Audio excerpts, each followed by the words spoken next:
ರಾಜಮಾತಾಂಡ ರಾಜಕಾಂತರ್ಯ ನಟಗಳಿಂದ ಸಾರ್ವಭೌಮ ರಾವಣೇಶ್ವರ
ಅಮರ ವಿಲಾಸ ಐ ಭವದಿ ಮೆರವ ಅಮರ ವಿಲಾಸ ಭವದಿ ಮೆರವ ದಶಮುಖನಿಗೆ ಹದಾರು ಸಾಟಿ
ವಿಜಯ ಮಧುಮಕರ ಬೇಡಿರು ನಮಿದು ದಶ ವಿಜಯಯುಂಟು ತೆರಿಗೆ ವಿಜಯ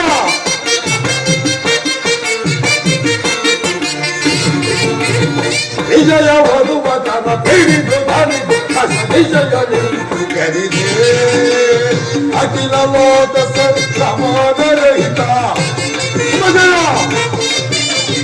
ಅಖಿಲ ಲೋಕ ಸರಿ ಸಮಾನರಹಿತ ಪ್ರಭು ಗರಿಪ ದಶಮುಖಗೆ ಸರಿ ಸಮರೆ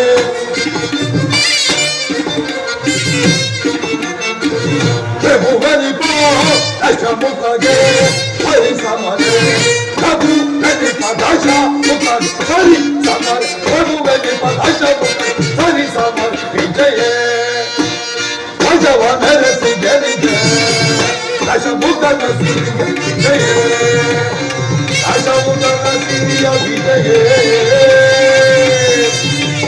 ದಶಮುಖನ ಸಿರಿಯ ವಿಜಯ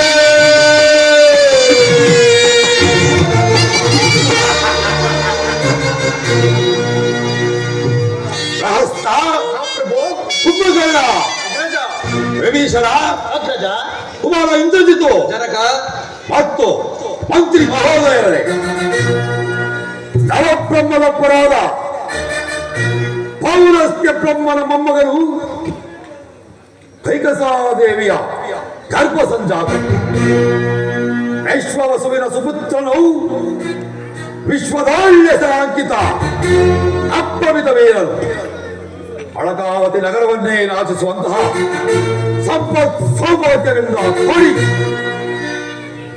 ದಕ್ಷಿಣೇಶ್ವರ ದಕ್ಷಿಣೇಶ್ವರ ಎಂದು ಬಿರುದಾಂಕಿತನಾದ ನನ್ನ ಪರಾಕ್ರಮಕ್ಕೆ ಸರಿಸಾಟಿ ಆಗಿಲ್ಲವಲ್ಲ.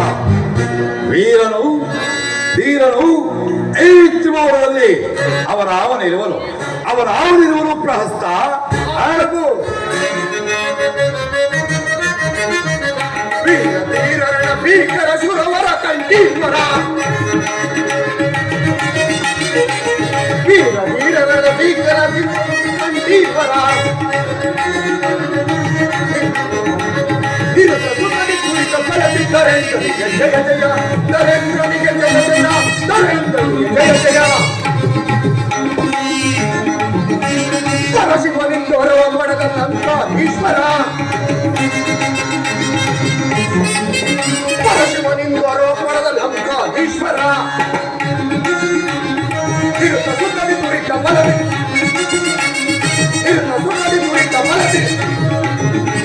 ನರೇಂದ್ರನಿಗೆ ಜಯ ಜಯ ನರೇಂದ್ರನಿಗೆ ಜಯ ಜಯ ನರೇಂದ್ರನಿಗೆ ಜಯ ಜಯ.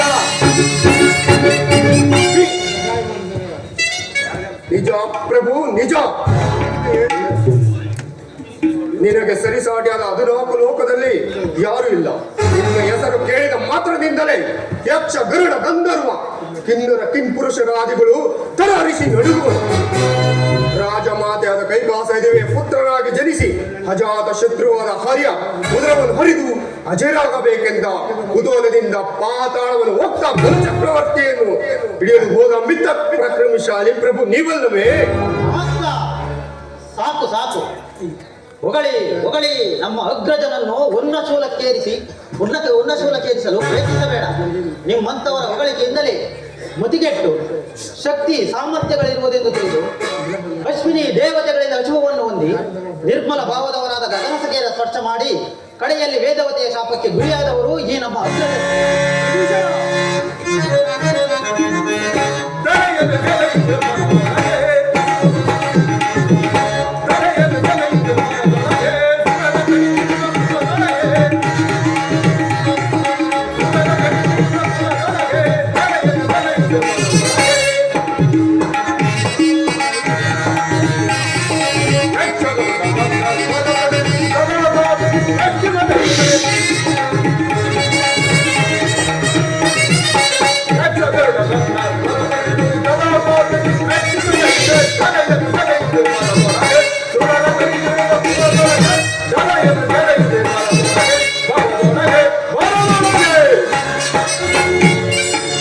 ವಿಭೀಷಣ, ಏನೆಂದು ನಡೆಯುತ್ತಿರುವೆ? ಒಂದೇ ರಕ್ತದಲ್ಲಿ ಜನಿಸಿ ಒಂದೇ ತಾಯಿಯ ತೊಡ ಮೇಲೆ ಮಲಗಿದ್ದು ಅತುಳ ಪರಾಕ್ರಮಿ ಭುವನ ಭೀಕರನು ರಕ್ಕಸರಿಗೆ ರಕ್ಕಸನು ದಿವಿಜರಂತೆ ಕಂಗೊಳಿಸುವ ನವ ವ್ಯಾಕರಣ ಪಂಡಿತನಾದ ಈ ನಮ್ಮ ಅಗ್ರಜನನ್ನು ನೀನೇ ಈ ರೀತಿ ಹೀಯಾಳಿಸಿ ಧಿಕ್ಕರಿಸಿ ಮಾತನಾಡುತ್ತಿರುವೆಯ ಭ್ರಾತೃದ್ರೋಹಿ. ಸಾಕು ಸುಮ್ಮನೆ ಕುಳಿದುಕೋ. ನಿಜ ಕುಂಭಕರ್ಣ, ವಿಭೀಷಣನು ಹೇಳಬಲ್ಲ ನನ್ನ ಸಾಮರ್ಥ್ಯವನ್ನು. ನಾನು ಜಗವಲ್ಲ ಜಗತ್ತನ್ನೇ ಸೃಷ್ಟಿಸುವ ಆ ಸೃಷ್ಟಿಕರ್ತನಾದ ಪರಬ್ರಹ್ಮನನ್ನೇ ನಂದರ ಮನೆಯ ಪಂಚಾಂಗವನ್ನು ಓದುವ ಪಂಡಿತನನ್ನಾಗಿ ಮಾಡಿಕೊಂಡಿರುವೆ. ನವಗ್ರಹಗಳನ್ನು ವಶಪಡಿಸಿಕೊಂಡು ಈ ನನ್ನ ಸಿಂಹಾಸನದ ಮೆಟ್ಟಿಲುಗಳನ್ನಾಗಿ ಮಾಡಿಕೊಂಡಿರುವೆ. ವ್ಯಕ್ತಿಗಳು ಬೆಳೆದು ಗಗನವೇ ಅರಿದು ಪೃಥ್ವಿಯೇ ತಲ್ಲಣಗೊಳಿಸುವ ಗುಣದ ಭಕ್ತನು 14 ಲೋಕಗಳಲ್ಲಿ ಈ 14 ಲೋಕಗಳಲ್ಲಿ ಆ ಶಿವನೊಬ್ಬನಿಗಲ್ಲದೆ ಮತ್ತಾರಿಗೂ ತಲೆಬಾಗನು ಈ ಲಂಕೇಶ್ವರನು.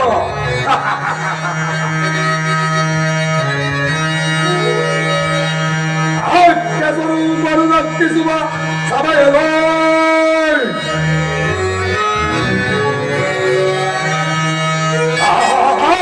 ಸ್ವರೂಪರು ನರ್ತಿಸುವ ಸಮಯದೋ ರಜತಗಿರಿಯ ಮೇಲತ್ತಿ ನಲಿದವರು ನಾರು.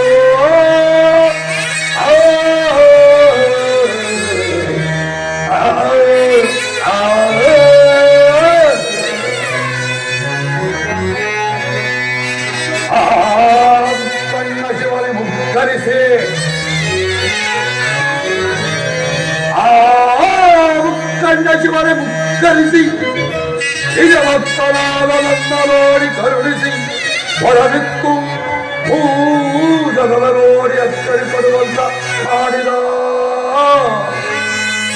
ಈ ರಾವಣ ಸಾರ್ವಭೌಮನಿಗೆ ಅದಾರು ಸಾಟಿ.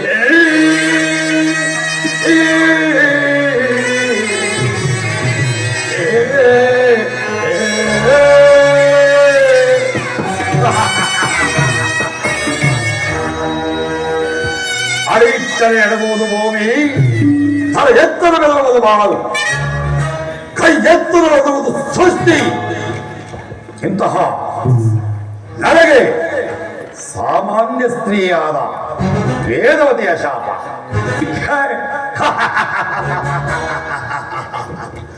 ತುಳಕ್ಕೆ ಸಮಾನವಾದದ್ದು.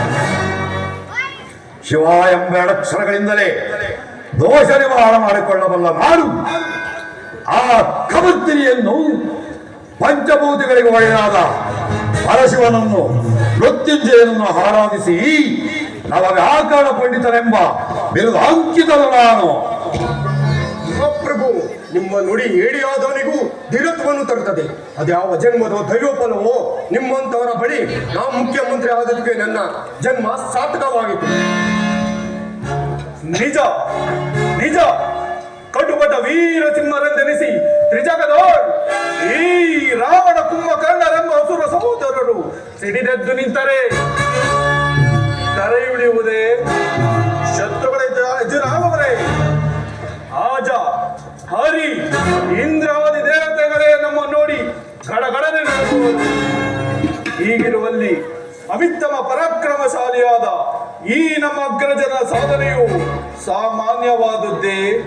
ಲೋಕನಾಯಕನೇ ವಾಸವಾಗಿದ್ದ ಕೈಲಾಸ ಪರ್ವತವನ್ನೇ ತನ್ನ ತೋಳುಗಳಿಂದ ಮೇಲೆತ್ತಿ 14 ಲೋಕಗಳಲ್ಲಿಯೇ ಅಚ್ಚರಿಯನ್ನುಂಟು ಮಾಡಿದ ದಿಟ್ಟತನದ ಅಸುರ ವೀರ ನಾರ್ಯ ಗರ್ಭ ಸಂಜಾತರು ಈ ರಾವಣ ಕುಂಭಕರ್ಣರು. ಹೀಗಿರುವಲ್ಲಿ ಶತ್ರುಗಳೇನೆಂತಿರಲಿ, ಮೃತ್ಯು ದೇವತೆಯು ಕೂಡ ನಮ್ಮನ್ನು ಮುಟ್ಟಲಾರಳು. ಕಾರಣ ಅಚಲವಾದ ಭಕ್ತಿಯಿಂದ ನಿತ್ಯ ನಿರಂಜನನನ್ನೇ ಭಜಿಸುತ್ತಾ ಸ್ತುತಿಸುತ್ತಾ ಮೃತ್ಯುಂಜಯನನ್ನೇ ವಶ ಮಾಡಿಕೊಂಡಿರುವ ನಮಗೆ ಮೃತ್ಯು ದೇವತೆಯು ನಮಗೆ ಸಹೋದರಿಯ ಹೊರತು ಅವಳೆಂದಿಗೂ ವಿರೋಧಿಯಲ್ಲ, ಅವಳೆಂದಿಗೂ ವಿರೋಧಿಯಲ್ಲ. ನಾವು ಮುನಿದು ನಿಂತರೆ ಆ ಮುಕ್ಕಣ್ಣನೇ ಎಚ್ಚರಿಪಡುವನು. ಎಚ್ಚರವಿರಲಿ ಲೋಕ ಲೋಕಕ್ಕೆ. ಹೇ ಹೇ ಕುಂಭಕರ್ಣ, ನಿನ್ನ ಮಾತು 100ಕ್ಕೆ 100 ಸತ್ಯ. ಶತಯೋಜನ ವಿಸ್ತೀರ್ಣವುಳ್ಳ ಈ ಶರದಿಯನ್ನು ದಾಟಿ ಬರಲು ಸಪ್ತ ಋಷಿಗಳಿಗಾಗಲಿ ದೇವತೆಗಳಿಗಾಗಲಿ ಅಷ್ಟು ಏಕೆ ಅವರನ್ನು ಅಜಾತ ಶತ್ರುವಾದ ಆ ಅರಿವು ಕೂಡ ಸಾಧ್ಯವಿಲ್ಲ. ಪುಷ್ಪಕೋಟಿ ಸಮಸ್ತೋತ್ರಂ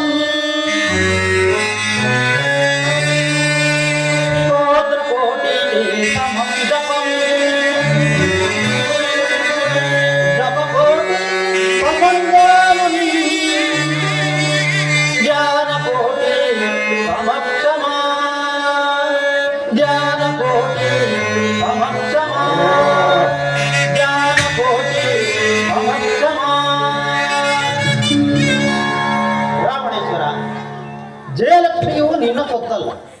ನಿನ್ನ ಸಹೋದರಿಯೂ ಅಲ್ಲ. ಆದರೂ ಪಂಡಿತನಾಗಲಿ ಪಾಮರನಾಗಲಿ ಪತಿತನಾಗಿ ನಡೆದಿದ್ದರೂ ಮನವರಿಕೆ ಮಾಡಿಕೊಂಡು ದುಷ್ಕರ್ಮ ಕಾರ್ಯಗಳನ್ನು ತ್ಯಜಿಸಿ ಸತ್ಕಾರ್ಯಗಳನ್ನು ಮಾಡುತ್ತಾ ಯಾರು ದೈವವನ್ನು ನಂಬಿ ಸದಾ ಅವನನ್ನು ನೆನೆಯುತ್ತಾ ನೈಷ್ಠಿಕವಾದ ಕರ್ಮವನ್ನು ಆಚರಿಸಿ ಸತ್ಪುರುಷ ಶೀಲನಾಗುವನೋ ಅಂತವನನ್ನು ಜಯಲಕ್ಷ್ಮಿಯು ಒಲಿಯಬಲ್ಲಳು. ಏನಿನ ನಿಂದಾಸ್ತುತಿಗಳನ್ನು ಕೇಳಿ ಕೇಳಿ ನನ್ನ ಕ್ರೋಧಾವೇಶವನ್ನು ನಾನೇ ನುಗ್ಗಿಕೊಳ್ಳುತ್ತಿದ್ದೇನೆ. ಅನ್ಯರಾಡಾದರೂ ಈ ಮಾತುಗಳನ್ನು ಆಡಿದ್ದರೆ ಎಷ್ಟು ಹೊತ್ತಿಗೆ ಅವರ ಶಿರಸ್ಸು ಶರಣೆಯಲ್ಲಿ ಕೇಳುತ್ತಿತ್ತು. ಎಚ್ಚರಿಕೆ!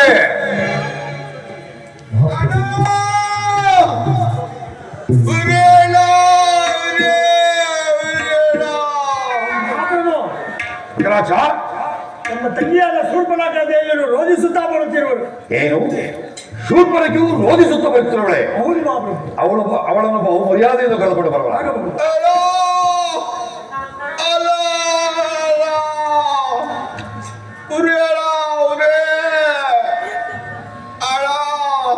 ಸಹೋದರಿ ಶೂರ್ಪನಖ,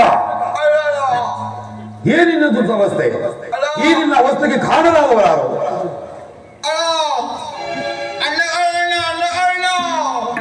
ಅಂಡಕಾರಣ್ಯ, ಆಮ, ಅದೇನು ಸರಿಯಾಗಿ ಹೇಳಬಾರದೆ ತಂಗಿ? ಮಹಾಪ್ರಭು, ಅವರ ವಿಚಾರ ಅದೇನು ಸರಿಯಾಗಿ ತಿಳಿಸಲಾಗು. ದಂಡಕಾರಣ್ಯದಲ್ಲಿ 3 ಜನ ನರಮಾನವರ ಪ್ರವೇಶವಾಗಿರುವುದು. ಯಾರದು? ಅವರಲ್ಲಿ ರಾಮ, ರಾಮನ ತಮ್ಮ ಲಕ್ಷ್ಮಣ, ರಾಮನ ಹೆಂಡತಿ ಸೀತೆ. ರಾಮ, ಲಕ್ಷ್ಮಣ, ಸೀತೆ. ಮುಂದೇನಾಯಿತು? ಸೀತೆ ಬಹಳ ಸುಂದರವಾಗಿದ್ದು ಆಕೆಯನ್ನು ಕರೆದುಕೊಂಡು ಬರಲೆಂದು ಹೋದಾಗ ರಾಮನ ತಮ್ಮ ಲಕ್ಷ್ಮಣ ಇವರು ಮೂಗು ಕಿವಿಗಳನ್ನು ಕೊಯ್ದು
ರಾಕ್ಷಸ ಕುಲ ಧೀಮಂತರೆಂದೇ ಕನಸು ಮನಸ್ಸಿನಲ್ಲಿಯೂ ನಮ್ಮನ್ನು ಸ್ಮರಣೆ ಮಾಡದವರು ಈ ನಮ್ಮ ದೈತ್ಯ ಸಹೋದರಿಯನ್ನು ಈ ರೀತಿ ಅಪಮಾನಗೊಳಿಸಿ ಬದುಕಲು ಸಾಧ್ಯವೇ ಇಲ್ಲ.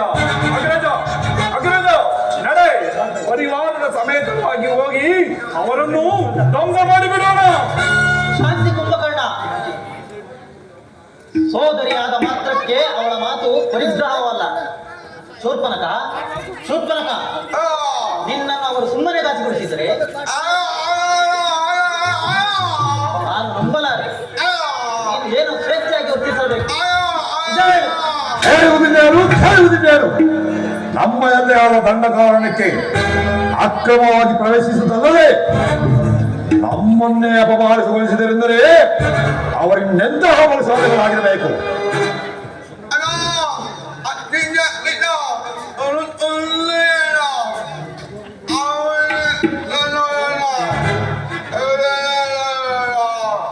ಶೂರ್ಪನಖ, ನಾಸಿಕ ಹೋದರೂ ಬುದ್ಧಿ ಮಾತ್ರ ಬಹು ಚುರುಕಾಗೇ ಇರಬಹುದು.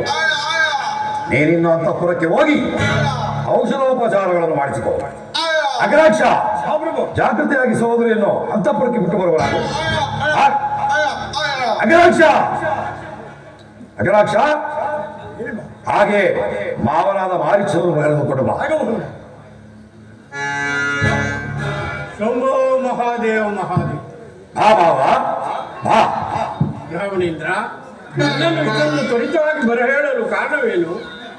ಮಾವ, ನನ್ನ ತಂಗಿಯಾದ ಶೂರ್ಪಣಕಿಯು ದಂಡಕಾರಣ್ಯಕ್ಕೆ ತೆರಳಿದಳಂತೆ. ಅಲ್ಲಿ ರಾಮ, ಲಕ್ಷ್ಮಣ, ಸೀತೆ ಈ ಮೂವರು ಅವಳ ಕಿವಿ ಮೂಗುಗಳನ್ನು ಕೊಯ್ದು ಅಪಮಾನ ಮಾಡಿ ಕಳಿಸಿರು. ಭವಿಷ್ಯಜ್ಞನು ನೀನು. ನನ್ನ ತಂಗಿ ಹೇಳಿದಂತೆ ಅವರೇನು ಮಾನವರೋ ಅಥವಾ ದಾನವರೋ ಗುರುತಿಸಿ ಹೇಳುವನಾಗು.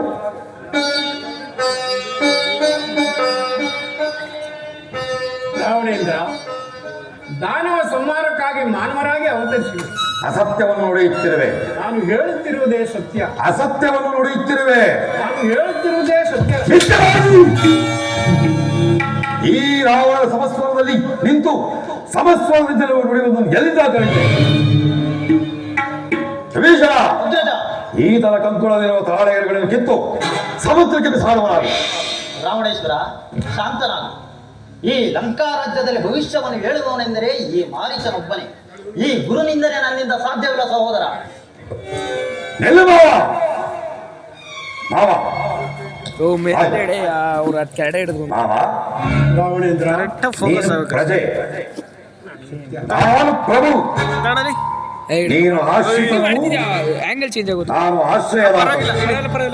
ಇದುವರೆಗೂ ನನ್ನ ಉತ್ಪನ್ನವನ್ನು ಬೆಳೆದಿರುವೆ. ಆದ್ದರಿಂದ ನೀನು ಒಂದು ಸಹಾಯವನ್ನು ಮಾಡಲೇಬೇಕು. ಈಗ ನನ್ನಿಂದ ಆಗಬೇಕಾದ ನನ್ನ ಕಾಲು ಗಂಟೆ ಇದೆ, ಹಂಗೆ ಮಾಡೋದು. ಮಾವ, ಕಾಲು ಗಂಟೆ ಇಲ್ಲ ಅಂತ ಆ ಸೀತೆಯು ಬಹು ಸೌಂದರ್ಯವತಿ. ಅವಳನ್ನು ಒತ್ತು ತರಬೇಕು. ಅದಕ್ಕಾಗಿ ನಿನ್ನ ಸಹಾಯ ಅಗತ್ಯವಾಗಿ ಬೇಕು. ಶಿವ ಶಿವ ಶಿವ ಶಿವ. ಇಂತಹ ಇಳಿಯ ವಯಸ್ಸಿನಲ್ಲಿ ಇಂತಹ ಪಾಪ ಕಾರ್ಯಗಳನ್ನು ಮಾಡಿ ನಾನು ಬದುಕುಳಿಯ. ಈ ಕಾರ್ಯವು ನನ್ನಿಂದ ಸಾಧ್ಯವಿಲ್ಲ ರಾವಣೇಂದ್ರ. ಈಗ ನನ್ನ ಮಾತುಗಳನ್ನು ಕೇಳದಿದ್ದರೆ ನಿನ್ನ ಶಿರಸ್ಸನ್ನು ಕಡಿದು ಸಮುದ್ರಕ್ಕೆ ಬಿಸಾಡುವನಾಗ. ಈ ಮೂರ್ಖರ ಕೈಯಲ್ಲಿ ಸಾಯುವುದಕ್ಕಿಂತ ಶ್ರೀರಾಮಚಂದ್ರನ ಬಾಣಕ್ಕೆ ತುತ್ತಾಗಿ ಮೋಕ್ಷವನ್ನು ಕೊಡು. ರಾವಣೇಂದ್ರ, ನಿನ್ನ ಇಚ್ಛೆಯಂತೆ ನಾನೀಗಲೇ ಏವಸಾರಂಗ ರೂಪವನ್ನು ಧರಿಸಿ ಪಂಚವಟಿಯ ಬಳಿಯಲ್ಲಿ ಕುಳಿತು ಸೀತಾಮಾತೆಯನ್ನು ಉಳಿಸುವಂತೆ ಮಾಡಿ ಅದರ ರಾಮಲಕ್ಷ್ಮಣರನ್ನು ಬಹುದೂರ ಕೊಂಡೊಯ್ಯುವೆನು. ತದನಂತರ ನಿನ್ನ ಮನವನ್ನಂತೆ ಮಾಡಿ ಇನ್ನು ನನ್ನ ಕಾರ್ಯ ಸಾಧನೆಯಾದಂತೆ ಕುಂಭಕರ್ಣ, ಇನ್ನು ನನ್ನ ಕಾರ್ಯ ಸಾಧನೆಯಾದಂತೆ ಪ್ರಯಾಣಕ್ಕೆ ಎಚ್ಚರಿಸಲ ಬೇಡ ಪ್ರಹಸ್ತ, ಬೇಡ. ನೀನೊಬ್ಬ ನನ್ನ ಸಂಗಡೆ ಬಂದರೆ ಸಾಕು. ಮಾರ್ಗ ಮಧ್ಯದಲ್ಲಿ ಎಲ್ಲ ವಿಚಾರವನ್ನು ತಿಳಿಸಿ ಮಾರ್ಗ ಮಧ್ಯದಿಂದಲೇ ನಿನ್ನನ್ನು ಕಳಿಸಿಕೊಡಬೇಕು. ಸಿದ್ಧರಾಗಿ ಈ ದಾಭಾರಕ್ಕೆ